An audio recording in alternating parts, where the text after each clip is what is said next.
नमस्कार दोस्तों, मैं राजवीर स्वागत करता हूं आपका आपके अपने YouTube चैनल स्टडी कंप्यूटर पर।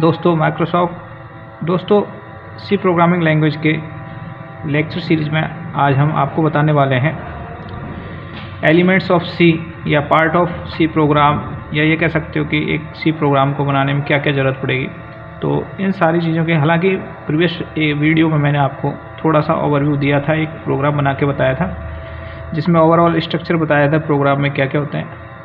पर उससे पहले कुछ चीज़ें और भी ज़रूरी हैं, उनके बारे में हम बात करते हैं। तो सबसे पहले हम करते हैं बात की स्टेप्स इन लर्निंग सी, यानी एक सी को लर्न करने के लिए आपको किस किस स्टेप से काम करना पड़ेगा। तो सबसे पहले जैसे देखो, आपको एक दोस्तों मैं बताना चाहूँगा कि जैसे आप कोई भी लैंग्वेज लर्न करते हो तो सबसे पहले, जैसे नेचुरल लैंग्वेज की बात कर रहे हैं हम, नेचुरल लैंग्वेज में जो किसी भी लैंग्वेज को लर्न करने के लिए हमें सबसे पहले उस लैंग्वेज का क्या काम में लेना पड़ता है, अल्फ़ाबेट।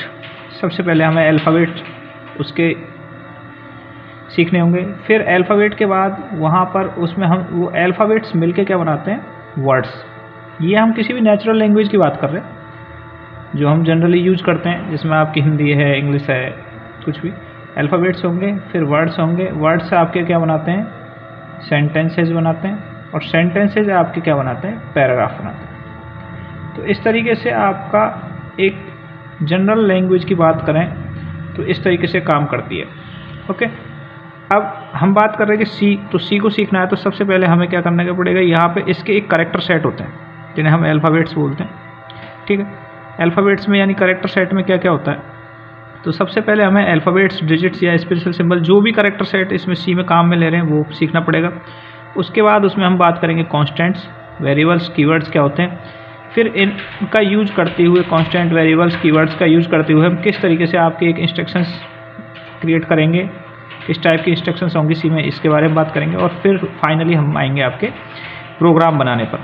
ठीक है, तो सबसे पहले कैरेक्टर सेट में हमारे यहाँ सी लैंग्वेज में जो कैरेक्टर सेट यूज होता है वो आपका capital A to Z, small a to Z। चूँकि सी जो लैंग्वेज है वो सी लैंग्वेज क्या है, C language is case sensitive language है। ये इम्पॉर्टेंट है, इसको ध्यान रखना है। केस सेंसिटिव लैंग्वेज है, इसलिए स्मॉल लेटर्स और कैपिटल लेटर्स यहाँ पे डिफरेंस वर्क करते हैं। आपने अगर ए लिखा है और स्मॉल ए लिखा है तो ये both are not same, both are different. ठीक है, इसके अलावा अल्फ़ाबेट्स के अलावा आप डिजिट्स काम में लेते हो, 0 से 9 तक की डिजिट्स हैं।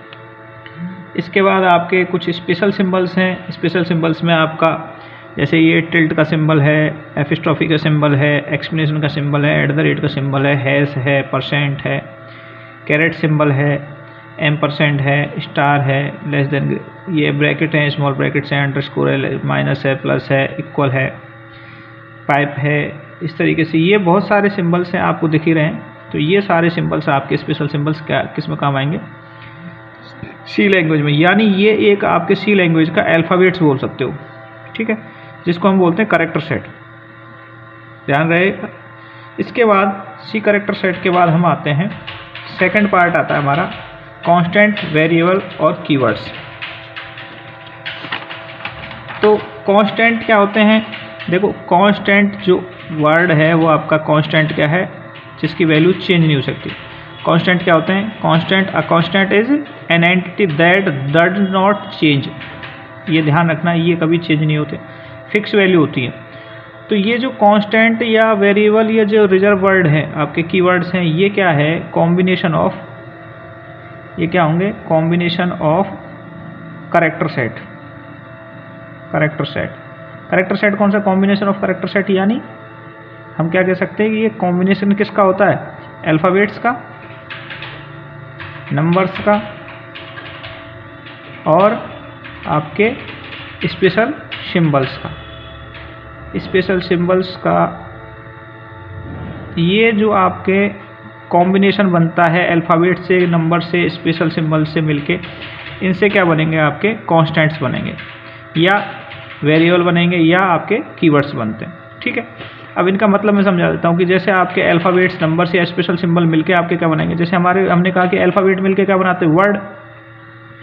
हिंदी इंग्लिश लैंग्वेज में क्या करेंगे, अल्फ़ाबेट जो मिलके बनाते हैं वो क्या बनाते हैं, एक वर्ड बनाते हैं। ऐसे ही यहाँ पर जब हम कॉम्बिनेशंस ऑफ कैरेक्टर्स करेंगे या कॉम्बिनेशन ऑफ अल्फ़ाबेट्स नंबर्स या स्पेशल सिंबल बनाएंगे तो उससे क्या कांस्टेंट भी बनेंगे, वेरिएबल्स भी बनेंगे और आपके रिजर्व वर्ड यानी कीवर्ड्स भी बनेंगे।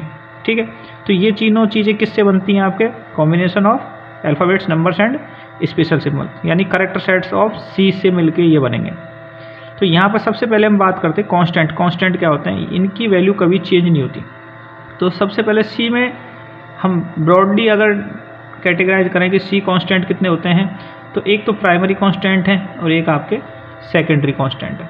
ठीक है, प्राइमरी कांस्टेंट्स कौन कौन से हैं, तो एक तरीके से ये भी कह सकते हैं कि जो हम डेटा काम में लेते हैं सी में, ठीक है, डेटा, तो ये डेटा जो होता है ये अपन जैसे हमने कहा कि एक नंबर है तो 100 है, या मैंने कहा कि कोई नाम है तो ये एक नाम है, जैसे राम है 100 है, या 2.5 है, ये कोई मेजरमेंट है, तो इस तरीके से ये, या फिर कोई अल्फ़ाबेट है, तो ये जो सारी चीज़ें ये आपकी क्या डेटा है, डेटा। और ये कांस्टेंट डेटा है, 100 है, एक कांस्टेंट वैल्यू है, ये नेवर चेंज होती है। तो इस तरीके से ये जो कांस्टेंट हैं ये हम सी के कांस्टेंट को प्राइमरी कांस्टेंट, सेकेंडरी कांस्टेंट में आपके array, pointer, structure, union, enum, ये सारे आते हैं, बट इनको हम बाद में डिस्कस करेंगे, ये हमारे लिए अभी प्राइमरी में नहीं है। प्राइमरी कांस्टेंट कौन कौन से हैं आपके सी में, प्राइमरी कांस्टेंट है आपका इंटीजर कांस्टेंट, रियल कांस्टेंट और कैरेक्टर कांस्टेंट। ठीक है, अब यहाँ पर भी हम अगर थोड़ा सा और कैटेगराइज करना चाहें तो इंटीजर कांस्टेंट क्या होते हैं, जैसे कि आप जानते हो कि इंटीजर नंबर जो होते हैं, इंटीजर नंबर क्या होते हैं, आपने 12th से लेकर 10th 12th के बाद काफ़ी बार इसको पढ़ा होगा, इंटीजर नंबर्स 10th में, 12th में, 11th में, अगर मैथमेटिक्स आपके पास रही होगी तो। हालांकि ये आप मैथमेटिक्स की बात भी नहीं है, अगर आपने देखा होगा कि 8th 9th में भी ये चीज़ें बताई जाती है, होल नंबर, एक इंटीजर नंबर, एक नेचुरल नंबर, ये सारे आपके नंबर्स हैं। ठीक है, नेचुरल नंबर जो 1 से स्टार्ट होते हैं, होल नंबर्स आपके जो 0 1 2 3 से स्टार्ट होते हैं, ये सारे नंबर्स हैं, ये सारे नंबर। ऐसे इंटीजर नंबर्स क्या होते हैं, नेगेटिव और पॉजिटिव नंबर्स, यानी -3 -2 -1 0 1 2 3, कोई भी बहुत सारे नंबर्स, ये क्या हैं, इंटीजर्स नंबर्स। इंटीजर नंबर क्या होते हैं, वैसे इनको हिंदी में बोलते हैं पूर्णांक, यानी इनमें कोई भी डेसिमल पॉइंट नहीं होगा। ठीक है, तो इस तरीके की वैल्यू अगर आप सी में काम में लोगे तो इंटीजर कांस्टेंट कहते हैं इनको, जिनमें कोई भी पॉइंट नहीं हो। ठीक है, अब सी में चूँकि सी प्रोग्रामिंग लैंग्वेज है, ये बात तो आती है हमारी, तो सी प्रोग्रामिंग लैंग्वेज क्या है, कई तरीके के इंटीजर्स को सपोर्ट करती है।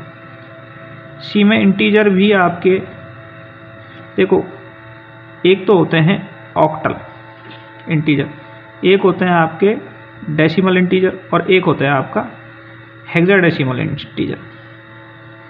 ये भी आपको थोड़ा सा ध्यान रखना है कि यहाँ पर हम इंटीजर कांस्टेंट्स को भी 3 कांस्टेंट्स में और कैटेगराइज कर सकते हैं, जिनमें आपका एक तो हो गया ऑक्टल, एक हो गया डेसिमल और एक हो गया हेक्साडेसिमल। ठीक है, डेसिमल जनरली हम जो नंबर लिखते हैं जैसे 123 है, 54 है, 329 है, तो ये इस तरीके से ये जो सारे कांस्टेंट हैं ये क्या है, डेसिमल कांस्टेंट। बट अगर किसी नंबर में हम 0x से स्टार्ट कर दें, यहाँ लिख दें 0x और 54, तो ये जो 54 है यहाँ पर ये 54 लिखा हुआ है, ये कांस्टेंट किस तरीके का हो जाएगा, हेक्साडेसिमल। ये ध्यान रखना है आपको, हेक्साडेसिमल कांस्टेंट हमेशा 0x से स्टार्ट होंगे, और अगर कोई भी 0 से स्टार्ट कर देते हैं हम, 054 लिख देते हैं, तो ये क्या हो जाएगा आपका ऑक्टल। ठीक है, तो इस तरीके से ये आपके ऑक्टल कांस्टेंट हो जाएगा। डेसिमल सिंपली रहता है, हेक्साडेसिमल, तो ये आपके कांस्टेंट वैल्यूज हैं, ये कभी चेंज नहीं होती हैं, ये ध्यान रखनी। इसके बाद आते हैं आपके रियल कांस्टेंट। ठीक, रियल कांस्टेंट क्या होते हैं, जैसे आपके रियल कांस्टेंट है तो रियल कांस्टेंट में क्या है, आपके रियल नंबर, आपने सुना ही होगा रियल नंबर, जब आप बात कर रहे थे, नेचुरल नंबर है, होल नंबर है, फिर इंटीजर है और उसके बाद आते हैं रियल नंबर। रियल नंबर क्या होते हैं, जो दशमलव संख्या में यानी डेसिमल पॉइंट्स में रिप्रेजेंट किए जाते हैं, जैसे 2.5, 3.86, तो ये जनरल रियल नंबर है। रियल नंबर्स में। इसके अलावा आपने एक रियल नंबर्स को, या हम जो बात करते हैं रियल नंबर्स को, कई बार मैं इस तरीके से आपने देखा होगा, जैसे 2.5e + 10, ये कहीं देखा होगा आपने, ये होता है एक्सपोनेंट। मेंटीसा संख्या पद्धति का नाम सुना होगा आपने। मेंटीसा संख्या पद्धति में क्या करते हैं, मेंटीसा सिस्टम में किसी नंबर को हम एक्सपोनेंट फॉर्म में रिप्रेजेंट करते हैं। तो ये आपके कौन सा कांस्टेंट हो गया, रियल कांस्टेंट। ठीक है, इसके बाद आपका रियल कांस्टेंट में तो ये हो गया, दो तरीके से रिप्रेजेंटेशन है। एक तो जनरली रियल नंबर में डायरेक्ट 2.5 या 3.86 या 3.14, जिस तरीके से भी आप रिप्रेजेंट करना चाहो कर सकते हो, और दूसरा मेंटीसा में भी कांस्टेंट प्रोवाइड करवा सकते हो। इसके बाद आते हैं आपके करेक्टर कांस्टेंट। करेक्टर कांस्टेंट भी दो तरीके के होते हैं आपके। एक होता है single character constant, single character, और एक होता है आपका स्ट्रिंग। दो कांस्टेंट हैं, एक सिंगल करेक्टर कांस्टेंट और एक स्ट्रिंग कांस्टेंट। ठीक है, सिंगल करेक्टर कांस्टेंट और स्ट्रिंग कांस्टेंट की आपको थोड़ा सा मैं यहाँ पे डिफरेंशिएट कर दूंगा कि जो सिंगल कोट में सिंगल करेक्टर आएगा हमेशा, जैसे स्मॉल a लिख दिया और आपने सिंगल कोट लगा दिया, ठीक, तो ये सिंगल करेक्टर है। अगर आपने कोई भी या नो करेक्टर या मोर देन वन करेक्टर या मैनी करेक्टर्स अगर आपने डबल इन्वर्टेड कॉमा में रखे हैं तो इनको बोलेंगे हम, ये कैसे कांस्टेंट है, स्ट्रिंग कांस्टेंट। ये स्ट्रिंग है और ये आपका करेक्टर कांस्टेंट। ठीक, तो यहाँ ये तो बात रही हमारी कांस्टेंट्स की। सेकेंडरी कांस्टेंट्स के बारे में हम थोड़ा बाद में बात करेंगे। अब इन पे भी मैं थोड़ा सा और आपको बता देता हूँ कि इनके रूल्स क्या हैं कांस्टेंट्स को। जैसे प्राइमरी कांस्टेंट में इंटीजर कांस्टेंट है, रियल कांस्टेंट है, करेक्टर कांस्टेंट है।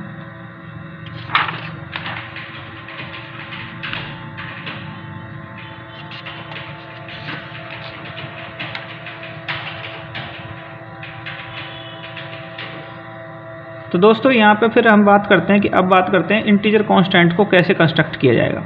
हालांकि मैंने आपको जनरली बता दिया है इंटीजर कांस्टेंट्स को क्या होगा, कम से कम आपकी 1 डिजिट में होगा। ठीक है, N integer constant must have an least at least 1 digit, एक डिजिट का होना ही चाहिए। जैसे 1 है, 5 है, 100 है, 200 है, 500 कुछ भी हो सकते।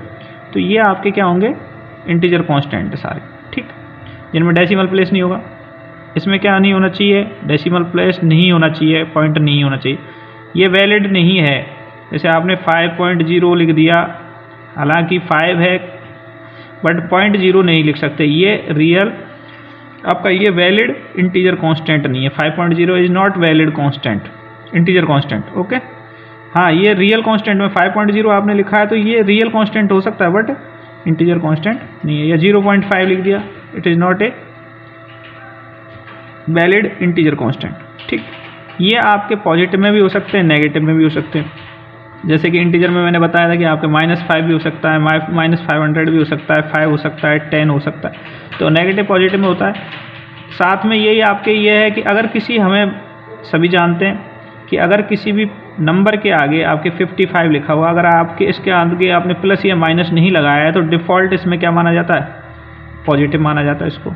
ठीक है, साथ में आप कभी भी किसी भी इस तरीके से ना तो कॉमा लगा सकते हो। जैसे आपने 50,000 लिखते हो, कई बार आप लिखते हो 50, और 30, तो वैसे पढ़ने में तो हम क्या कर सकते हैं, इसको ये लिख दिया, ये यहाँ पर वैलिड नहीं है। कॉमा या अब वाइट स्पेस यूज नहीं कर सकते आप कांस्टेंट में।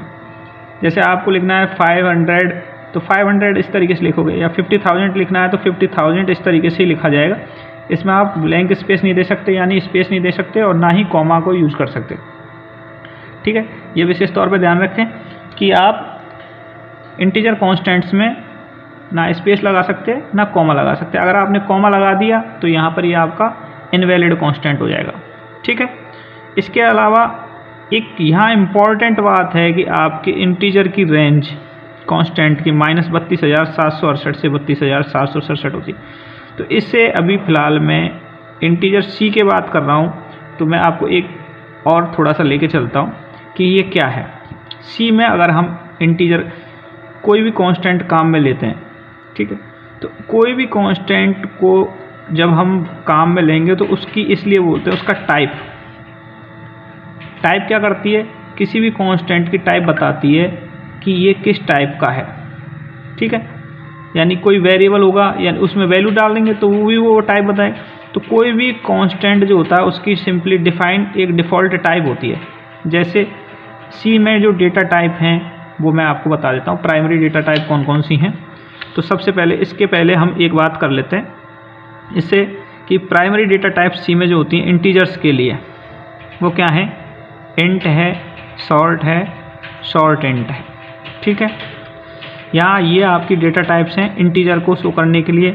अच्छा, इसमें जैसे सिंपली इंट जो है वो ऑक्यूपाई करती है 2 बाइट्स, बट एक विशेष ध्यान रहे यहाँ पर कि ये जो इंटीजर की साइज़ है ये आपके कंपाइलर डिपेंडेंट होती है।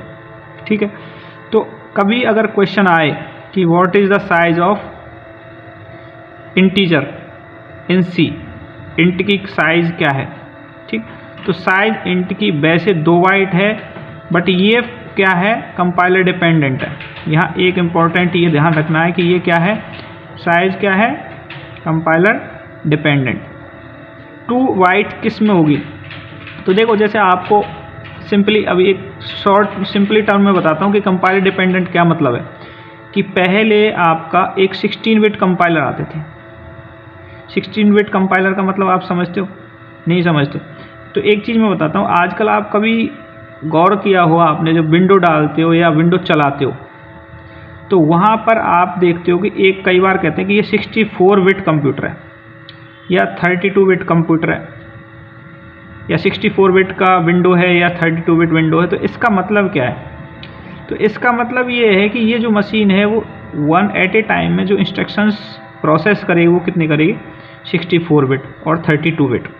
ठीक, तो ऐसे ही इससे पहले जो ऑपरेटिंग सिस्टम आते थे या जो मशीनें आती थी, कंपाइलर बनते थे, वो 16 बिट के लिए बनते थे इनिशियली। तो जैसे जिसमें आपने देखा होगा, अगर आप बात करोगे टर्बो C++ का कंपाइलर है, टर्बो सी है, ये जो कंपाइलर थे ये कितने बिट के थे, 16 बिट कंपाइलर हैं ये। ठीक, तो 16 बिट कंपाइलर पे इंटीजर की जो साइज़ थी वो थी आपकी 2 बाइट। इसको ध्यान रखें कि इसमें 16 बिट। अगर कोई 32 बिट कंपाइलर हुआ, अब जैसे नए कंपाइलर आ रहे हैं तो वो 32 बिट कंपाइलर है, तो उस समय इंटीजर की साइज़ आपकी क्या हो जाएगी, 4 बाइट हो जाएगी। ठीक, तो हम अभी टर्बो सी पे काम कर रहे हैं, तो टर्बो C++ पे काम कर रहे हैं, तो कंपाइलर में इसकी साइज़ क्या होती है, 2 बाइट। अगर क्वेश्चन में आता है कि what is the size of integer, अगर उसमें दे रखा है आपका ऑप्शन डिपेंड ऑन कंपाइलर, तो सबसे इम्पॉर्टेंट वो है, अदरवाइज आपको 2 बाइट करना है। ठीक है, तो ये है। अब इसका मतलब समझते हैं कि ये 2 बाइट का मतलब क्या है। तो देखो, मैंने आपको जैसे प्रीवियस वीडियो में सी के फर्स्ट वीडियो में बताया था कि जब भी कोई प्रोग्राम रन होता है तो वह आपके कहीं ना कहीं किसी मेन मेमोरी में जाके एक स्पेस लेता है। यहाँ ये आपके मेमोरी सेल्स हैं, इसमें आपका प्रोग्राम लोड हो गया। ठीक है, यहाँ इस हर मेमोरी सेल का एक एड्रेस है, कुछ भी एड्रेस है, जैसे 100 है, ये 200 है, ये 300 है, ये 400 है, हो सकता है ये 101 हो, फिर 102 हो, 103 हो, ऐसे अप टू बहुत सारी सेल्स बनी हुई। तो यहाँ पर ये क्या करता है कि जब भी हम कोई डेटा को स्टोर करते हैं, कांस्टेंट स्टोर होगा जाके मेमोरी में या वेरिएबल होगा, जैसे मैंने लिखा इंट ए, तो इसका मतलब क्या है कि किसी पर्टिकुलर एक सेल का नाम मैंने क्या कर दिया, ए रख दिया। जैसे सपोज मैंने ये 102 जो थी इस सेल का नाम क्या कर दिया, ए। ठीक है, तो अब जैसे ये किया तो इस मेमोरी सेल में ये कितनी लंबी सेल होगी, कितनी लेंथ होती है, क्योंकि मेमोरी है तो मेमोरी किस में होती है, बिट बाइट में, तो कितना स्पेस लेगा ये, तो इंटीजर जो है वो 2 बाइट का स्पेस लेता है। तो इस समय ये क्या करेगी, ये जो आपका ए है वो कितनी बिट लेगा, आपके 16 बिट। ठीक है, तो यहाँ थोड़ा सा अब ये समझते हैं कि ये -32,767 से 68 से लेकर 32,767 तक का रेंज का मतलब क्या है। बहुत इंपॉर्टेंट और इंटरेस्टिंग कंसेप्ट है, आज तक आपको शायद नहीं पता होगा, मैं इसके बारे में आपको डीपली बताने वाला हूँ कि ये इंट ए करने से क्या होता है। तो जैसे ये तो सभी ने बता दिया कि जैसे ही हमने क्या किया, इंट ए लिखा, तो इंट ए लिखते ही यहाँ पर हमें क्या है 1 2 3 4 5 6 7 8 9 10 11 12 13 14 15 16। तो 16 बिट ये आपकी कितनी हो गई 16 बिट। 16 बिट किसको मिली हैं ए को, ठीक है। अब ए को 16 बिट मिली हैं, बट जैसे ही हम किसी इंट को, तो ये इसमें क्या होता है कि हमारा एक इंटीजर जो होता है वो प्लस और माइनस दोनों को स्टोर कर सकता है। ए क्या करेगा, जो ए वेरिएबल है या ए की वैल्यू या जो इंटीजर होते हैं वो नेगेटिव भी हो सकते हैं और पॉजिटिव हो सकते हैं। तो ये जो फर्स्ट बिट होती है ये रिजर्व होती है, साइन बिट बोलते हैं इसको। ये क्या है साइन बिट। फर्स्ट बिट क्या हो गई साइन बिट हो गई। इसमें हमेशा या तो 0 स्टोर होता है या 1। चूँकि मेमोरी में 0 या 1 ही स्टोर होंगे, तो 0 जब स्टोर होता है तो पॉजिटिव नंबर्स के लिए 0 रहता है आगे की बिट, और नेगेटिव नंबर्स के लिए आपके 1 होता है। ये इम्पॉर्टेंट है। इसी के आधार पर आपका जब प्रोग्राम रन होता है तो इस डेटा को शो करता है। तो जैसे अगर यहाँ पे -1 मिला तो इसको ये क्या करेगा माइनस का रिप्रेजेंट करेगा डिस्प्ले पर, और अगर यहाँ पे 0 मिला तो इसको क्या मानेगा ये पॉजिटिव नंबर है, ठीक है। तो यहाँ जो बिट है, अब बाकी की आपकी बची कितनी बिट, ये आपकी 15 बिट। तो इनको बोलते हैं ये आपकी डेटा बिट है। क्या है डेटा बिट, ठीक। तो आपकी 16 बिट टोटल मिलती हैं, जिसमें से 1 बिट आपकी साइन बिट हो जाती है और दूसरी क्या हो जाएगी आपकी डेटा बिट 15 बिट। अब आपसे पूछा जाए रेंज के बारे में, तो रेंज कैसे निकालोगे आप। तो देखो आप 15 बिट में कोई भी डेटा स्टोर करोगे तो आपसे कहा जाए, अगर मान के चलो आप डेसिमल नंबर में बात कर रहे हो, तो मैं कहूँ कि 2 डिजिट का सबसे लार्जेस्ट नंबर क्या है, तो आप क्या करोगे 2 डिजिट का 99 है। मैंने कहा कि 3 डिजिट का सबसे लार्जेस्ट नंबर क्या है, तो 999 है। 4 डिजिट का क्या है 999। इस तरीके से हो जाएगा, ठीक है। तो इस तरीके से यानी आपको, अगर मैं कहूँ कि बाइनरी में नंबर बात करते हैं तो बाइनरी जो होती है वो 0 और 1 होती है। अब मैं कहूँ कि अगर आपको 2 डिजिट में या 2 प्लेसेस पे सबसे बड़ा बाइनरी नंबर बनाना है तो 11 होगा।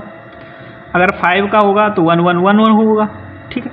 तो एक कंसेप्ट तो ये होगा। तो सबसे बड़ा नंबर क्या होगा, तो देखो सबसे बड़ा पॉजिटिव नंबर होगा। तो पॉजिटिव नंबर में क्या होता है 0 आगे स्टोर होगी, और यहाँ क्या होंगे बहुत सारे आपके 1 होंगे। कितने 1 होंगे मैक्सिमम 15 1 होंगे। यानी आपके कितने 1 हो गए डेटा बिट में 15 1। अब इसका वैल्यू क्या होगी, तो देखो यहाँ पर आपने कई बार सुना होगा कि एक फॉर्मूला होता है कि इसमें 2 रेज़ टू पावर जितनी बिट है उसका -1, यानी 16 -1 और 2 रेज़ टू पावर 16 -1 -1 है। ये आपकी रेंज है, यानी 2 का पावर 15 से लेकर 2 रेज़ टू पावर 15 -1 तक रेंज। अब ये 2 रेज़ टू पावर 15 -1 का मतलब क्या है समझ में आना है। देखो इसको कैसे निकाल सकते हो, तो एक चीज़ हम यहाँ पे कह सकते हैं। देखो जैसे आपसे कहा जाए कि सिंगल डिजिट का सबसे लार्जेस्ट नंबर 9, पर 2 डिजिट का सबसे छोटा नंबर क्या है 10। 2 डिजिट का सबसे छोटा नंबर क्या है 10 है, और सिंगल डिजिट का सबसे लार्जेस्ट नंबर कितना है 9। दोनों का अंतर कितना है 1, दोनों में डिफरेंस कितना है 1 का। ऐसे ही आपसे कहा जाए कि 5 डिजिट का सबसे लार्जेस्ट नंबर कौन सा है, 5 डिजिट का मैंने 999, वो 5 डिजिट का 99,999 5 डिजिट में, तो ये सबसे बड़ा है 5 डिजिट का ये। और 6 डिजिट का सबसे स्मॉलेस्ट नंबर क्या है 6 डिजिट का 1 लाख। तो ये 6 डिजिट का स्मॉलेस्ट नंबर है, 6 डिजिट। तो 6 डिजिट के स्मॉलेस्ट नंबर और 5 डिजिट के लार्जेस्ट नंबर में डिफरेंस हमेशा कितना बनता है 1। ऐसे ही अगर हम बिट में बात करें तो ये है कि आप ये जब बात करते हैं कि जैसे अगर हमसे कहा जाए कि 15 डिजिट का सबसे लार्जेस्ट नंबर क्या है, तो 11111 होगा। और 16 डिजिट का सबसे छोटा नंबर क्या होगा, तो 100000 हो जाएगा। 15 टाइम्स 0 होगा 10, और इन दोनों का डिफरेंस कितना होगा 1, ठीक। तो यहाँ पर 50 ये 111 कितना है 15 टाइम है। तो ये क्या होगा हमेशा 15 डिजिट का -1। ठीक है, इस तरीके से आपको ये समझ में आ रहा होगा आई थिंक, कि जब भी आपको आप मैक्सिमम नंबर निकालोगे मिनिमम नंबर, तो मिनिमम नंबर क्या होगा 15 डिजिट का, 16 डिजिट का 1000 और 15 डिजिट का सबसे लार्जेस्ट नंबर ये है, इन दोनों का डिफरेंस 1 होता है। तो इसमें ये इस तरीके से हम क्या कर सकते हैं, यानी इसकी जो 15 टाइम 1111 होगा, इसकी जो नंबर की जो वैल्यू आती है वो 32,767 आती है, और 16 टाइम जो आपका 1000 डिजिट होगी, इसकी जो वैल्यू होती है वो क्या होती है 2⁻15। ठीक है, यानी ये 32,768 है। अच्छा, यहाँ ये तो रही पॉजिटिव नंबर की बात। ठीक है, अब पॉजिटिव नंबर तो ये रह जाएगा हमारा, बट नेगेटिव नंबर की बात कैसे करते हैं। तो यहाँ पे मैं आपको एक बहुत ही दिलचस्प जानकारी देने वाला हूँ कि आपका कोई भी नंबर स्टोरेज कैसे होता है, पॉजिटिव और इंटीजर। तो देखो पॉजिटिव नंबर रिप्रेजेंटेशन मेमोरी कैसे होती है। Positive number representation in memory, ये एक बहुत ही बेहतरीन टॉपिक रहेगा आपके लिए अगर आप गौर से इसको पढ़ेंगे तो, कि पॉजिटिव नंबर का रिप्रेजेंटेशन। तो मैंने आपको बताया गया था जैसे 16 बिट की बात हो रही थी, ये 16 बिट है, इसमें ये आपकी 16 में आपकी पॉजिटिव नंबर हो गया पहला। तो ये तो होता है, जैसे मान के चलो आपको साइन बिट है, आपने कहा कि पॉजिटिव नंबर मुझे 20 को स्टोर करना है, ठीक, या 20 को स्टोर करना है, तो 20 का सबसे पहले आप कैसे स्टोर करेगा। अब ये पॉजिटिव है तो आगे की ये तो साइन बिट है, साइन बिट में पॉजिटिव नंबर के लिए हमेशा क्या स्टोर होता है 0। ठीक है, अब बाकी के नंबर में कैसे स्टोर होगा, तो 20 का आपकी बाइनरी क्या होगी, तो 20 की बाइनरी आपकी क्या होगी, देखो कैसे आपको अगर आता है या नहीं आता है तो हमेशा देख सकते हो 1 2 4 8 16। 20 से जस्ट छोटा कौन है 16, बच्चे कितने 4, बाकी जगह क्या रख दो 0 0। तो ये 1 0 1 0 0 आपके क्या है 20 का बाइनरी। तो यहाँ पर जो स्टोरेज होगा वो कैसे होगा 0 0 1 और 0 1, और बाकी सारी जगह में क्या होंगी जीरोज फिल हो जाएंगे। तो अब इसको जब कंपाइलर अगर इसको प्रोग्राम रिट्रीव करेगा, जब भी इसको प्रोसेसर इंस्ट्रक्शन को लेके चलेगा, तो ये सिंपल क्या करेगा, सबसे पहले वो देखता है कि यहाँ साइन बिट क्या है, 0 है, तो 0 है तो सिंपली इस 0 से ही क्या कर लेगा कि ये पॉजिटिव नंबर है, तो इसमें कुछ भी नहीं करेगा, इसको सीधे लेगा और इस बाइनरी को डेसिमल में कन्वर्ट करके आपके सामने डिस्प्ले कर देगा।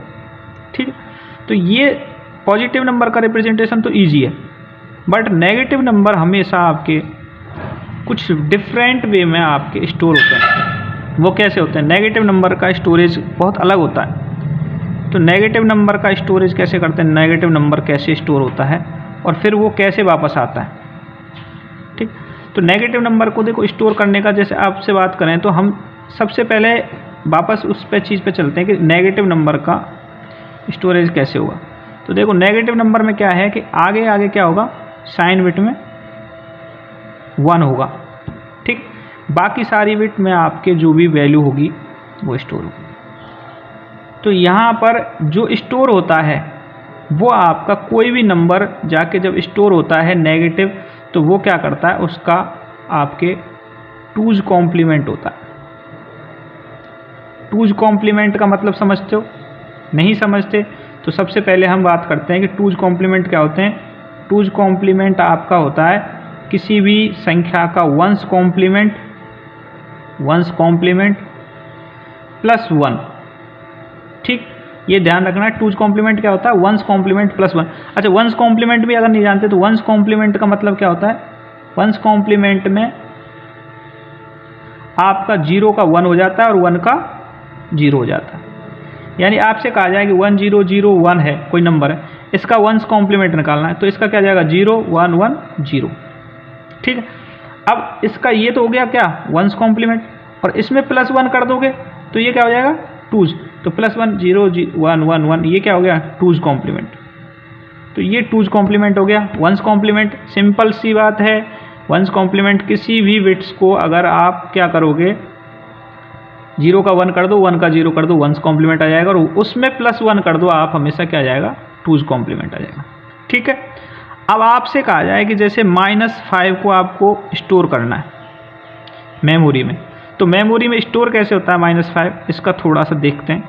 तो कैसे होता है, देखो -5 जैसे ही आपने कहा तो माइनस की वजह से आगे का 1 हो जाएगा, ये हो गया।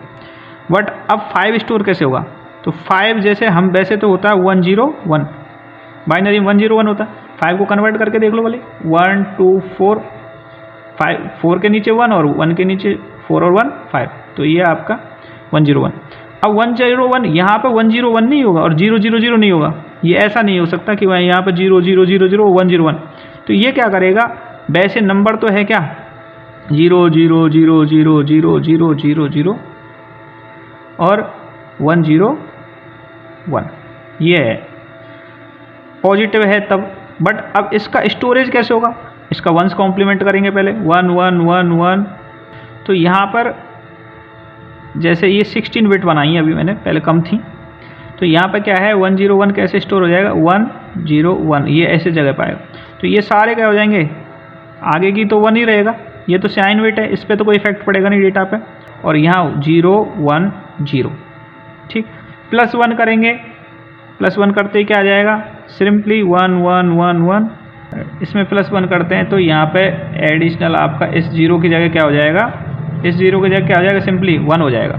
ठीक, तो अब स्टोर कैसे होगा ये 1 1 1 1 1 1 1 1 1 1 1 और 1, फिर 0 और 1 1, ये 5 आपका इस तरीके से स्टोर होगा। ठीक है, यानी अब जो मेमोरी में जो स्टोर हुआ है वो जाके ये होगा। जब हम -5 मेमोरी में अगर मान के चलो हमने कहा int a = -5, तो ये इस तरीके से जाके स्टोर होता है, जिसमें से 1 आगे का इंडिकेट कर रहा है साइन बिट। अब जब रिट्रीव करता है तो कैसे करता है ये, अगेन जब रिट्रीव करता है तो ये क्या करेगा, जैसे इसको मान के चलो इंस्ट्रक्शंस को रिट्रीव किया जाएगा, डिस्प्ले करना है नंबर को, तो ये क्या करता है इस 1 को चेक कर लेता है। अगर यहाँ इस पोजीशन पे इसको 1 मिलता है तो इसको मानता है ये नेगेटिव नंबर, और नेगेटिव जैसे ही नंबर मिला तो इसको 2's कॉम्प्लीमेंट कर लेगा अगेन। ठीक है, इसका फिर वापस से क्या करेगा वो 2's कॉम्प्लीमेंट, यानी वो सब को क्या करेगा 0 0 0 0 0 0 करके ये 1's कॉम्प्लीमेंट किया, और +1 करके इसको 2's कॉम्प्लीमेंट, तो वापस से क्या आ गया आपका 10। यानी जब भी नेगेटिव नंबर को स्टोर करते हैं तो वो आगे 1 रख के बाकी पूरी 15 डिजिट को 2's कॉम्प्लीमेंट करता है। ठीक है, और जब रिट्रीव करते हैं तो वापस बाकी के 15 डिजिट को वो आगे अगर 1 मिलता है तो बाकी के 15 डिजिट को वो क्या करेगा 2's कॉम्प्लीमेंट करेगा, तो आपको वही नंबर वापस मिल जाएगा। और ये क्या लिखिए -5।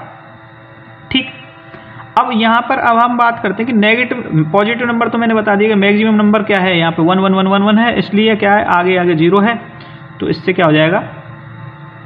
अब आपको पता है कि सबसे छोटा नंबर, अगर मैं कहूँ कि 15 डिजिट का सबसे छोटा नंबर क्या है, बात नेगेटिव को छोड़ दो, तो सबसे छोटा नंबर क्या रहेगा, सब में 0 रख दें, स्मॉलेस्ट नंबर।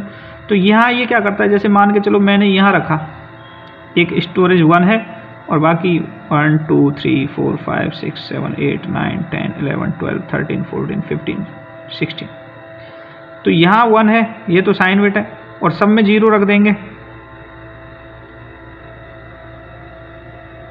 सब में 0 रख दिया।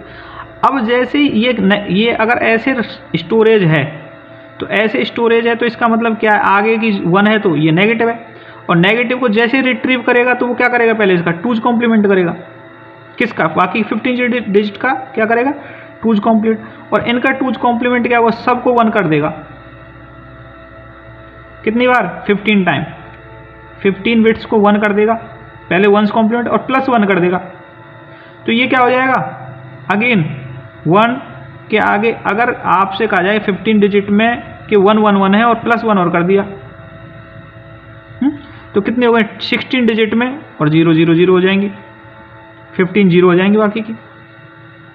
भाई अगर आपसे मैक्सिमम नंबर में +1 कर दें तो जैसे आपसे कहा जाए कि 4 बिट का नंबर है कोई, 4 बिट का मैक्सिमम नंबर है, मैक्सिमम नंबर में +1 कर दो तो क्या आ जाएगा, 5 बिट का स्मॉलेस्ट नंबर। ठीक, तो ऐसे ही अगर आप 15 डिजिट के बिट में सबसे मैक्सिमम नंबर 111 में अगर +1 करते हो तो 16 बिट का स्मॉलेस्ट नंबर हो जाएगा।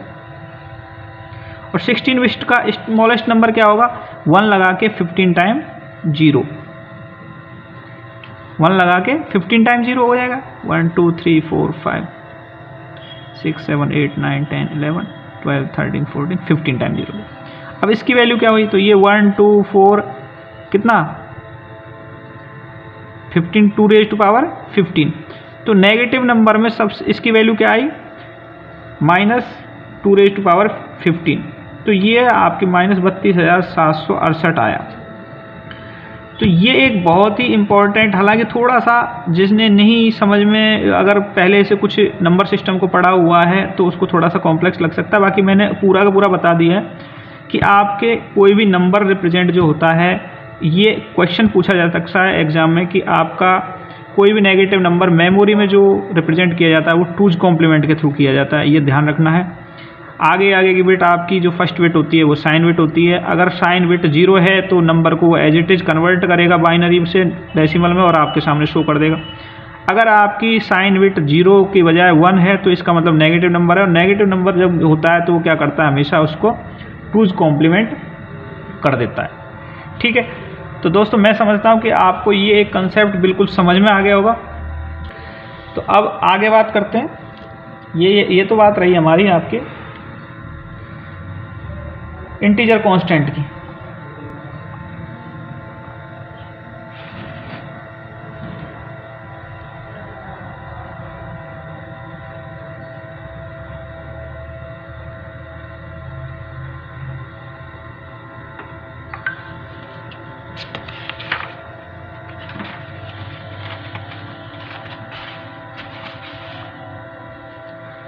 तो अब इसी आधार पे आप बात कर सकते हैं कि इंट शॉर्ट या शॉर्ट इंट की जो साइज़ है वो 2 बाइट्स है, उसके आधार पे इसकी ये रहती है।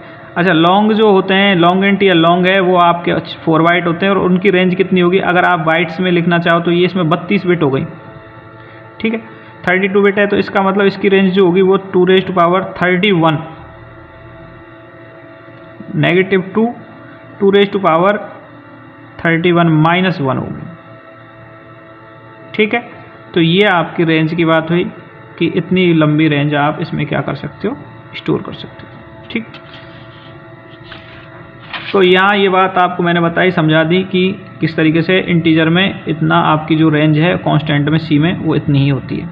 अगर आपको ज़्यादा रेंज को स्टोर करना है तो उसके लिए आपको कौन सा डेटा टाइप लेना पड़ेगा, लॉन्ग, LONG, लॉन्ग या long int, both are same. Long int भी लिख सकते हैं, लॉन्ग भी लिख सकते हैं। ठीक, अब आते हैं rules for constructing real constant, यानी आपको वास्तविक संख्या हैं, पॉइंट वाली संख्या हैं, उनको दर्शाने के लिए। तो इसमें आपको पता है कि इसमें भी आपके एटलीस्ट 1 डिजिट होना चाहिए, हर एक में एक पॉइंट होना चाहिए, प्लस आपके ये भी नेगेटिव भी हो सकते हैं, पॉजिटिव भी हो सकते हैं। इनका भी डिफ़ॉल्ट साइन पॉजिटिव होता है। अगर आपने कोई, इसमें भी आप कॉमा नहीं लगा सकते, ब्लैंक स्पेस नहीं लगा सकते। बट रियल कांस्टेंट्स को आप जो दर्शा सकते हो वो 2 तरीके से दर्शा सकते हो, एक तो रियल नंबर में ही और एक एक्सपोनेंशियल फॉर्म में। ठीक, तो हमने आपको बताया कि जैसे 2.5 है, ये रियल नंबर में है, बट आप चाहते हो कि मैं मैंटिशा में एक्सप्रेस करना चाहता हूँ एक्सपोनेंट में, तो इसमें 2 पार्ट होते हैं, एक्सपोनेंट मैंटिशा पार्ट और एक्सपोनेंट पार्ट। ठीक, मतलब क्या है, जैसे आपने कहीं देखा होगा लिखा हुआ 1.78 e -30, इसका मतलब क्या है, इसमें देखो 2 पार्ट हैं, ये मैंटिशा पार्ट है, इसको बोलते हैं मैंटिशा, और ये है आपका एक्सपोनेंट पार्ट है, e -30, ये क्या है, एक्सपोनेंट। ठीक है, ध्यान रखें। तो इसमें क्या होता है, दोनों में ही साइन अलग अलग हो सकते हैं, पॉजिटिव नेगेटिव हो सकते हैं। जैसे +3 यहाँ -3.6 और e +30, तो ये आपका क्या है, यहाँ नेगेटिव है, यहाँ पॉजिटिव है, तो इस तरीके से आपकी ये सारी चीज़ें आप कर सकते हो। रियल कांस्टेंट में जो आप वैल्यू को एक्सप्रेस कर सकते हो वो उसकी रेंज जो है वो ये है 0.34 E38 से लेकर 3.E38 तक। ये आपकी किसकी रेंज है? -3.4 से। ये है आपकी रियल कांस्टेंट की। अच्छा, रियल कांस्टेंट को स्टोर करने का तरीका अलग है, इसका मेमोरी रिप्रेजेंटेशन अलग तरीके से होता है। इसके लिए हम वो फार्मूला नहीं ले सकते। यहाँ रियल कांस्टेंट जो होते हैं सी में, वो टाइप जो होती हैं वो होती है, एक है फ्लोट और एक है डबल। ये दो चीज़ ध्यान रखना कि आपके जो रियल नंबर्स को स्टोर करने के लिए जो डेटा टाइप हैं वो कौन कौन सी हैं? फ्लोट और डबल है। ठीक है। अच्छा, डिफ़ॉल्ट अगर आपने फ्लोट जो लेता है वो 4 बाइट लेता है और डबल लेता है आपका 8 बाइट। डबल आपका 8 बाइट लेता है और फ्लोट आपका 4 बाइट लेता है। ठीक है, ये आपको थोड़ा सा ध्यान रखना पड़ेगा। यहाँ पर आपका फ्लोट 4 बाइट ले रहा है, डबल 8 बाइट ले रहा है। अच्छा, और फ्लोट से ज़्यादा करना है तो एक लॉन्ग डबल, ये इसको मॉडिफाई कर रहा है, लॉन्ग डबल कर दिया तो इससे क्या आएगा? 10 बाइट्स हो जाएंगे। इसकी रेंज बढ़ जाएगी, प्रिसीजन बढ़ जाएंगे। ये आपके 10 बाइट्स लेगा लॉन्ग डबल। ठीक है, तो इसमें आपके फ्लोट हो गया, डबल हो गया, लॉन्ग हो गया। जैसे सी में कोई भी नंबर जो होता है डिफ़ॉल्ट, मैंने 25 लिखा तो ये सी में क्या है? इंटीजर कांस्टेंट है। इंटीजर है, इंट है, यानी 2 बाइट लेगा, न कि लॉन्ग नहीं है। ये लॉन्ग 4 लेता है। तो डिफ़ॉल्ट कोई भी कांस्टेंट होता है, न्यूमेरिक कांस्टेंट होता है, वो क्या लेता है? सी में एज ए इंट बिहेव करता है। ऐसे ही अगर आपने 2.5 लिखा तो यहाँ सी में ये एज ए डबल बिहेव करता है। डबल यानी ये कितनी साइज लेगा? आपकी 8 बाइट लेगा। फ्लोट नहीं करता। डिफ़ॉल्ट क्या है? डबल है। ये ध्यान रखना है आपको। ये क्वेश्चंस आ जाते हैं कि साइज ऑफ 2.5 एक साइज ऑफ ऑपरेटर है, क्वेश्चंस में आगे बताऊंगा। 2.5 लिख दिया आपने तो साइज ऑफ 2.5 इन 2.5 यहाँ पे फ्लोट नहीं है, यहाँ क्या माना जाएगा? डबल।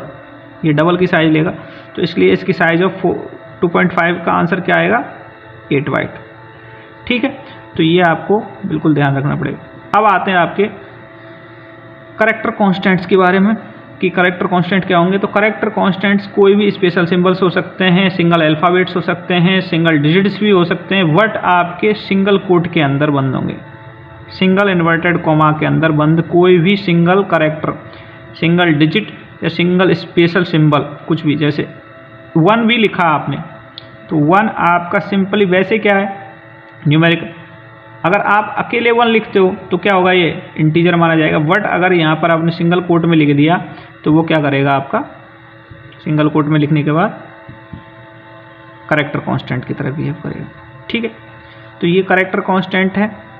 आपका कोई भी वैलिड कांस्टेंट हो सकता है जो सिंबल, ये सिंगल 1 2 3 लिख दिया, this is not a valid character constant. ये वैलिड कांस्टेंट ही नहीं है, यहाँ एरर आएगी। ठीक, जैसे आपने सिंगल कोट के अंदर ए भी लिख दिया तो ये सिंगल करैक्टर कांस्टेंट नहीं है। ठीक, तो मैंने करैक्टर कांस्टेंट आपको 2 बताए थे, एक तो सिंगल करैक्टर कांस्टेंट होते हैं और एक स्ट्रिंग कांस्टेंट होते हैं। स्ट्रिंग कांस्टेंट क्या होते हैं? आपके स्ट्रिंग कांस्टेंट मैंने बताया था, डबल इन्वर्टेड कॉमा में जो भी कुछ करैक्टर रखेंगे, ए लिख दो सिंगल भी तो भी आपका स्ट्रिंग कहलाएगा। 1 2 भी लिख दिया तो भी स्ट्रिंग है। ये वैलिड स्ट्रिंग कांस्टेंट है, स्ट्रिंग कांस्टेंट बोलते हैं। डबल इन्वर्टेड कॉमा में जो भी कुछ रखे जाएंगे वो आपके स्ट्रिंग कांस्टेंट होंगे। ठीक है, आई होप आपको समझ में आ रहा होगा। इसके बाद इसकी भी मैं थोड़ा सा बता देता हूँ। इसकी जो डेटा टाइप होती है वो है कैर। ठीक, करैक्टर जो लेता है उसमें सी में जो साइज है वो है आपकी 1 बाइट। सी में करैक्टर की साइज क्या है? 1 बाइट है। इसमें जो इसका रेंज है वो आपकी -128 टू प्लस के 127 तक है। यानी इसमें जो मैक्सिमम करैक्टर्स आ सकते हैं वो आपके 256 करैक्टर्स होते हैं सी में। ठीक है, करैक्टर कांस्टेंट है तो करैक्टर आप 256 लेते हो। दोस्तों सी में जो करैक्टर कांस्टेंट होते हैं ये भी थोड़ा सा अलग बिहेव करते हैं, इसके बारे में मैं आपको बता देता हूँ। कैरेक्टर कांस्टेंट इन सी। तो जब बात करते हो आप कैरेक्टर कांस्टेंट की, तो कैरेक्टर कांस्टेंट यहाँ पर क्या होता है कि हर कैरेक्टर के लिए एक न्यूमेरिक वैल्यू असाइन है। सी में क्या है, हर कैरेक्टर के लिए एक न्यूमेरिक वैल्यू असाइन है जिसको बोलते हैं ASCII code, ASCII, ASCII code बोलते हैं। यानी जो एक कोड असाइन है, जैसे मैं कहूँ कि अगर कैपिटल A है आपका कैरेक्टर कांस्टेंट, तो इसको असाइन है 65 और Z को आपके है 90। ठीक, तो इस तरीके से यानी आपके ऐसे ही 0 to 9 आपके लिए असाइन है। एंटर की के लिए आपके एक वैल्यू असाइन है। स्मॉल a to z के लिए आपके एक असाइन है। तो इनके लिए हर एक न्यूमेरिक वैल्यू असाइन है। इस टेबल को मैं आपको डिस्प्ले कर दूंगा कि किस किस के लिए क्या क्या असाइन। तो जो आपके यानी हर एक कैरेक्टर कांस्टेंट जो होता है वो एक न्यूमेरिक वैल्यू होती है उसकी, जिसको बोलते हैं ASCII कोड। ठीक, तो हर कैरेक्टर का एक न्यूमेरिक वैल्यू होती है जिसको ASCII बोलते हैं, ये आपको ध्यान रखना। ठीक है, तो यहाँ कैरेक्टर कांस्टेंट ये होते हैं। अच्छा, आपसे पूछा जाए कि साइज ऑफ, ये क्वेश्चन है, साइज ऑफ ए तो कितनी आएगी, तो यहाँ आपको ध्यान रखना होगा कि जब इस तरीके से आपको अगर दिया हुआ है तो यहाँ ये कैरेक्टर कांस्टेंट है, ये एज ए नंबर बिहेव करेगा और नंबर यहाँ पे ये एक तरीके से ऐसे काम कर रहा है। साइज ऑफ 97, स्मॉल ए की जो वैल्यू है वो है 97।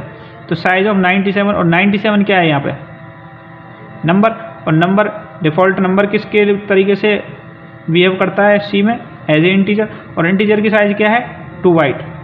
ठीक, यहाँ साइज ऑफ ए 1 नहीं होगी, साइज ऑफ 1 बाइट नहीं होगा, गलत, क्योंकि यहाँ क्या आएगा 2 बाइट। क्यों आएगा, क्योंकि जब भी हम कैरेक्टर कांस्टेंट को किसी भी इक्वेशन में काम में लेंगे तो वो एज ए उसकी न्यूमेरिक वैल्यू ले लेगा और न्यूमेरिक वैल्यू लेने के बाद उसको क्या कर देता है, वो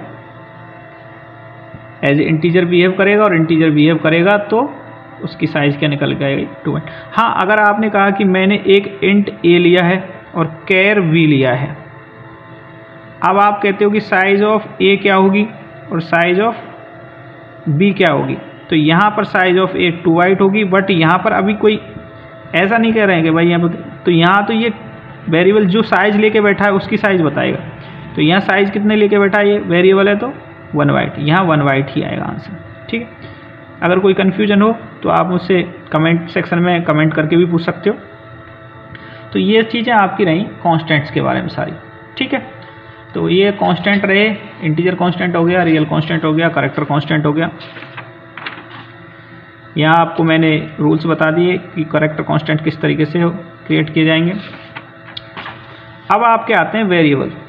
तो मैं सिंपली इसी के साथ में जब आपको मैंने कांस्टेंट बता रहा था, तो कांस्टेंट को स्टोर करने के लिए आपको क्या काम में लिए जाते हैं, वेरिएबल। ठीक है, यानी ये इनकी वैल्यू क्या होती है, चेंज होती है। वेरिएबल्स क्या कर सकते हैं, can change their value at run time, जिसको हम कभी भी चेंज कर सकते हैं। जैसे सपोज मैंने कहा कि इंट ए है, इंट ए में मैं कभी 15 डाल दूंगा, 20 भी डाल सकता हूँ, 50 रन टाइम पे कुछ भी वैल्यू चेंज होती रहती है, तो इसको हम बोलते हैं वेरिएबल। इसके कुछ रूल्स हैं वेरिएबल नेमिंग में। सबसे इम्पोर्टेंट रूल क्या है कि आप पहले तो केस सेंसिटिव है सी, तो आपका अगर आपने इंट ए लिखा है और एक इंट ए लिखा है तो बोथ आर डिफरेंट वेरिएबल्स। ठीक है, दूसरा इसको कॉम्बिनेशन किस किस से बन सकते हैं, तो देखो जो वेरिएबल नेम है वो आपके सिर्फ अल्फ़ाबेट, वेरिएबल नेम जो बनेंगे वो किस किस से बनेंगे, अल्फ़ाबेट प्लस डिजिट्स प्लस एक स्पेशल सिंबल है अंडरस्कोर स्पेशल सिंबल। ये इनसे मिलके ही आपके क्या बन सकते हैं, वेरिएबल का नेम कंस्ट्रक्ट कर सकते हैं। वेरिएबल नेम हो सकता है इनका मिलके, या फिर हम इसको बोलते हैं, कई बार आइडेंटिफायर बोलते हैं। ठीक है, आइडेंटिफायर भी बोल सकते हैं, अभी बाद में बात करेंगे आइडेंटिफायर के बारे में और भी, पर फिलहाल वेरिएबल ले लेते हैं। तो कोई भी जो वेरिएबल होगा वो आपके डिजिट्स, अल्फ़ाबेट्स और अंडरस्कोर से ही मिलके बन सकता है। इसके अलावा अगर आप बात करते हो टर्बो सी के कंपाइलर में, तो टर्बो सी के कंपाइलर में मैक्सिमम जो लेंथ होगी किसी वेरिएबल की वो क्या होनी चाहिए, 31 करेक्टर। ये इंपॉर्टेंट है। जैसे आप कोई नाम रखते हो तो नाम लंबा कितना नाम अक्षर का नाम रख सकते हो, तो 31। अच्छा, इसमें मतलब समझा देता हूँ कि अगर मान के चलो आपको कोई 2 नाम दे दें जिनके नाम 35 करेक्टर के हैं, कोई नाम है प्लस उसमें पीछे की तरफ 31 करेक्टर तक सेम है और पीछे के करेक्टर डिफरेंट है। फिर दूसरे भी नाम में, वेरिएबल के नाम में भी आपके 31 करेक्टर सेम है और पिछले नाम कुछ चेंज है, यहाँ 1 2 3 कुछ भी हो सकता है वेरिएबल के नाम में। तो ये वेरिएबल नेम आपके क्या होंगे, सी में डुप्लीकेट बोलेंगे टर्बो सी के कंपाइलर पे, क्योंकि इसमें आपके मैक्सिमम अलाउड है वो 31 करेक्टर तक चेक करता है और 31 करेक्टर के 2 अगर लगातार वेरिएबल नाम हैं जिनमें 31 करेक्टर्स तक सेम है तो वो क्या होंगे, डुप्लीकेट आ जाएंगे। ठीक, तो एरर शो कर देगा कंपाइलर आपका कंपाइल टाइम पे ही कि ये डुप्लीकेट है। तो ये ध्यान रखें कि 31 करेक्टर तक आपके, वैसे हमेशा हमें ज़्यादा लंबे नामों से बचना चाहिए, लंबे नाम रखने भी नहीं चाहिए किसी भी वेरिएबल के। तो ये आप एक प्रैक्टिस होती है कुछ वैलिड आपके। अच्छा, दूसरा एक ये होता है कि कभी भी वेरिएबल का नाम किसी डिजिट से स्टार्ट नहीं हो सकता, can not start with digit. ठीक, फर्स्ट करेक्टर क्या होना चाहिए वेरिएबल का, अल्फ़ाबेट होना चाहिए या अंडरस्कोर, यानी कहने का मतलब ये डिजिट से, जैसे 9A नहीं हो सकता नाम, 01 नहीं, 01AB नहीं हो सकता। मैं जैसे किसी वेरिएबल का नाम रखना चाहूँ, A हो सकता है, A1 हो सकता है, A2 हो सकता है, बट 2A 2B नहीं हो सकते। ठीक है, तो इस तरीके से वेरिएबल के नाम जो होंगे वो क्या किससे स्टार्ट, हाँ अंडरस्कोर के बाद 1 2 3 कुछ भी आपने वेरिएबल का नाम रख दिया, ये नंबर नाम हो सकता है। अंडरस्कोर A1 लिख दिया, अंडरस्कोर ADM लिख दिया, कुछ भी जो भी वेरिएबल का नाम आप रखना चाहो अंडरस्कोर से स्टार्ट कर सकते हो या अल्फ़ाबेट से स्टार्ट कर सकते हो, बट नंबर से आप स्टार्ट नहीं कर सकते किसी भी वेरिएबल का नाम। किसी वेरिएबल के नाम में स्पेस नहीं हो सकते। जैसे आपने कहा कि बेसिक सैलरी, तो वेरिएबल का नाम है बेसिक सैलरी, ऐसे वेरिएबल का नाम स्पेस नहीं हो सकता, स्पेस नहीं लिख। हाँ, आप ऐसे लिख सकते हो बेसिक अंडरस्कोर सैलरी, ये एक वैलिड आपका क्या है वेरिएबल नेम है। ठीक है, तो ये इस तरीके से, इसके अलावा एक अंडरस्कोर के अलावा हम किसी अदर सिंबल को यूज़ में ले नहीं सकते। तो ये हमारे आपके सी में वेरिएबल्स के नाम के बारे में बात हुई कि क्या कंस्ट्रक्शन रूल होंगे सी में। ठीक है, तो यहाँ तक ये तो हुआ हमारा स्टेप्स में जो हमने बात की थी शुरू में कि सबसे पहले अल्फ़ाबेट्स होते हैं, कॉन्स्टेंट्स होते हैं, वेरिएबल्स होते हैं, कीवर्ड्स होते हैं। अब आता है इसमें कीवर्ड्स। तो सी में कीवर्ड्स के बारे में बात करते हैं। सी के कीवर्ड्स क्या होते हैं, ये रिजर्व वर्ड होते हैं, पहले भी मैं बता चुका हूँ प्रीवियस लेक्चर में एक में। रिजर्व वर्ड होते हैं यानी प्री डिफाइंड वर्ड होते हैं, इनका कुछ मीनिंग पहले से डिफाइन होता है। वैसे सी में स्टैंडर्डाइज जब किया था इसको तब इसमें 32 कीवर्ड्स हैं, और भी वेरिएशन आए हैं, स्टैंडर्डाइज नए स्टैंडर्ड आए हैं सी के, तो उनमें आपके अलग अलग नंबर ऑफ कीवर्ड्स हो सकते हैं, बट ये 32 कीवर्ड्स आप याद कर सकते हो। इनके बारे में अगले आने वाले वीडियोज़ में हम आपको डीपली बताएंगे, जिस सेक्शन में जिस की ज़रूरत पड़ेगी वैसे वैसे। जैसे अभी मैंने 4-5 आपको बता चुका हूँ। इंट डेटा टाइप को डिफाइन करने के लिए, लॉन्ग डेटा टाइप को डिफाइन करने के लिए, डबल डेटा टाइप को डिफाइन करने के लिए, फ्लोट है यहाँ पर, ठीक है, शॉर्ट है, तो ये क्या है डेटा टाइप्स के लिए काम आ रहे हैं। ऐसे ही वॉइड है, ये भी डेटा टाइप के लिए होता है। बाकी के मैं बताऊँगा आपको नेक्स्ट लेक्चर में। ठीक, तो ये तो बात रही आपके कीवर्ड्स की। अब आते हैं लास्ट हम जो, यानी हमारे अल्फ़ाबेट्स हो गए, अल्फ़ाबेट्स के बाद हमारे पास कीवर्ड्स हो गए, कॉन्स्टेंट्स हो गए, ठीक है, वेरिएबल्स हो गए। अब आते हैं हम इंस्ट्रक्शंस बनाने पे। तो अब इंस्ट्रक्शंस कैसे क्रिएट करेंगे, तो इंस्ट्रक्शंस में हमारे सबसे पहले जब भी हम कोई इंस्ट्रक्शंस बनाते हैं तो उसमें 3 टाइप की इंस्ट्रक्शंस हो सकती हैं सी में, बेसिकली 3 टाइप्स की इंस्ट्रक्शंस हैं। पहली है टाइप डिक्लेरेशन इंस्ट्रक्शन। ठीक, टाइप डिक्लेरेशन इंस्ट्रक्शंस क्या करती है कि जब भी आप कोई भी प्रोग्राम में काम करते हो तो उसमें आप कुछ डेटा काम में लोगे। ठीक, अब डेटा जो काम में लोगे, जैसे सपोज आपको मान के चलो मैं कहूँ कि आपको किसी की ग्रॉस सैलरी निकालनी है, तो ग्रॉस सैलरी किस टाइप की होगी सबसे पहले, ठीक, प्लस इसमें हम ग्रॉस सैलरी निकालेंगे तो हमें किसकी ज़रूरत पड़ेगी, बेसिक सैलरी की, प्लस किसकी पड़ेगी, एक HRA की, एक DA की। तो ये सारी चीज़ें होंगी। अब इनकी टाइप क्या हो सकती है, जैसे HRA परसेंटेज में होता है, ठीक है, ये रियल नंबर होगा, कोई परसेंट में है तो 2.5 भी हो सकता है, 5 हो सकता है, 6 हो सकता है। डी ए है, ये भी परसेंटेज में होगा। बेसिक आपकी हमेशा एक इंटीजर नंबर होती है। अब इंटीजर नंबर भी आपकी किस टाइप का होगा कि भाई इंटीजर में सिर्फ इंट से काम चल जाएगा या लॉन्ग से चल जाएगा। अब हमें पता है कि इंट की कैपेसिटी तो है -32,768 से लेकर 32,467 तक, बट हमें ज़्यादा डेटा चाहिए तो हमें क्या लेना पड़ेगा, टाइप लॉन्ग। तो सबसे पहले जब भी हम प्रोग्राम क्रिएट करते हैं तो मेन के जस्ट बाद मेन फंक्शन, मैंने पिछले प्रोग्राम में बताया था मेन फंक्शन बना के, तो जस्ट सबसे पहले यहाँ पर क्या करते हैं, मेन फंक्शन के अंदर की बात कर रहा हूँ। तो यहाँ हम जितने भी उस प्रोग्राम में वेरिएबल या डेटा काम में लेने पड़ने वाले हैं तो उसके अकॉर्डिंग उसके क्या करेंगे, टाइप डिक्लेयर करेंगे। ठीक है, सबसे पहले क्या कर रहे हैं, टाइप डिक्लेयर करेंगे, किस टाइप का कोई डेटा है। ठीक, इसके बाद उसमें हम लेंगे आपके अर्थमेटिक इंस्ट्रक्शंस को काम में।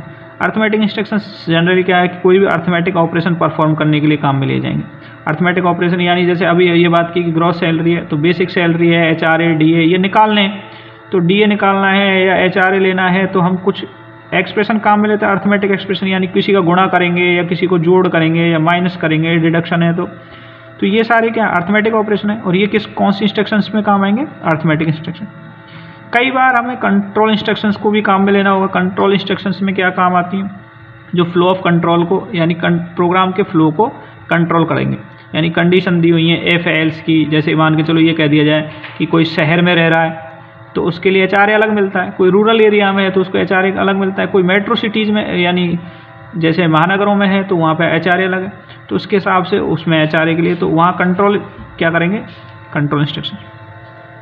तो दोस्तों अभी अगले वीडियो में, आज का वीडियो काफ़ी लंबा हो जाएगा, इसमें इंस्ट्रक्शंस को लिखने का या फिर कैसे टाइप डिक्लेयर करते हैं, किस तरीके से आप अर्थमेटिक इंस्ट्रक्शंस को काम में लेते हो, कंट्रोल इंस्ट्रक्शंस को कैसे काम में लेंगे, ये आपको हम नेक्स्ट वीडियो में बताएंगे। अगर आपको मेरी दी हुई जानकारी से आप संतुष्ट हैं तो वीडियो को लाइक करें, सब्सक्राइब करें, दोस्तों को शेयर करें।